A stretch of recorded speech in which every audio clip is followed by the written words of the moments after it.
LPU ప్లేస్మెంట్ల రికార్డులు సృష్టిస్తోంది. Final year student 2.5 కోట్ల ప్యాకేజ్ పొందుతున్నారు. 1700 మందికి పైగా LPU స్టూడెంట్స్ 10 లక్షల నుంచి 2.5 కోట్ల ప్యాకేజెస్ పొందారు. విద్యా విప్లవం ప్రారంభమైంది లవ్లీ ప్రొఫెషనల్ యూనివర్సిటీలో. విజయవాడలోని శాతవాహన కళాశాల ఎదుట విద్యార్థి ప్రజా మహిళా సంఘాలు నిరసనకు దిగాయి.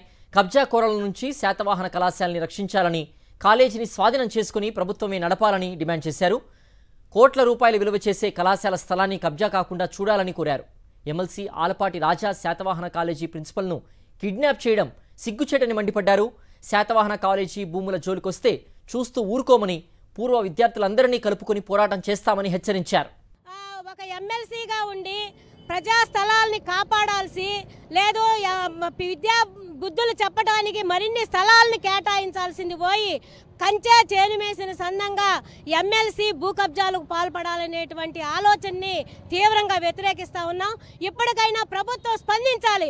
మేము విద్యా బుద్ధులు, విద్యా స్థలాల్ని, విద్యని కాపాడుతామని చెప్పేటువంటి ముఖ్యమంత్రి గారు ఈ శాతవాహన కాలేజీలో ఇటువంటి దురాఘాతాలు జరుగుతున్నా కానీ కూతవేటు దూరంలో ఉన్నటువంటి రాజధానిలో తెలియకపోవటం అంటే చాలా హాస్యాస్పదంగా ఉంది. మరి ఇక్కడ ఈ స్థలాన్ని కాపాడాలి, ప్రభుత్వమే ఈ కాలేజీ నిర్వహణ బాధ్యతను తీసుకోవాలి. విద్యా సంస్థలు కబ్జాలు చేసినా లేకపోతే వాటిని ఆక్రమించుకున్నా దండుకున్నా ఎవరు ఏం మాట్లాడరు. కాబట్టి మేమే అధికారంలో ఉన్నాం కాబట్టి ఏం కాదనేటువంటి ఒక దుర్మార్గపూరితమైనటువంటి ఆలోచనలో ఇవాళ 150 కోట్ల రూపాయలు విలువ చేసేటువంటి ప్రజాధనంతో దాన్ని ఏర్పాటు చేసినటువంటి పెద్దలు, దాతలు, విద్యార్థులు, మేధావులు ఇలాంటి వాళ్ళ యొక్క సంపదనంతా దోచుకోవడానికి పెద్దలైనటువంటి ఎమ్మెల్సీ ఉన్నటువంటి ఒక మేధావులు ఉన్నటువంటి సభకు ఎన్నికైనటువంటి ఒక దుర్మార్గపూరితమైన ఆలోచన ఉన్నటువంటి ఎమ్మెల్సీ ఆలపాటి రాజా, నీ యొక్క పదవికి అనర్హుడివి.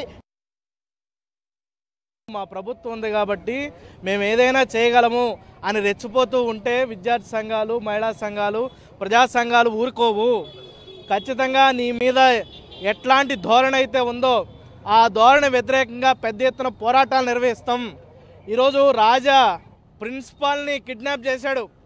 ఎవరైతే ప్రిన్సిపాల్ ఉన్నారో నన్ను పలానా ఎమ్మెల్సీ ఆలపాటి రాజా కిడ్నాప్ చేశాడని ఆయన బయటకు వచ్చి వాంగ్మూలం ఇస్తే కనీసం ఇప్పటివరకు ఎఫ్ఐఆర్ కూడా ఫైల్ చేయలేదు.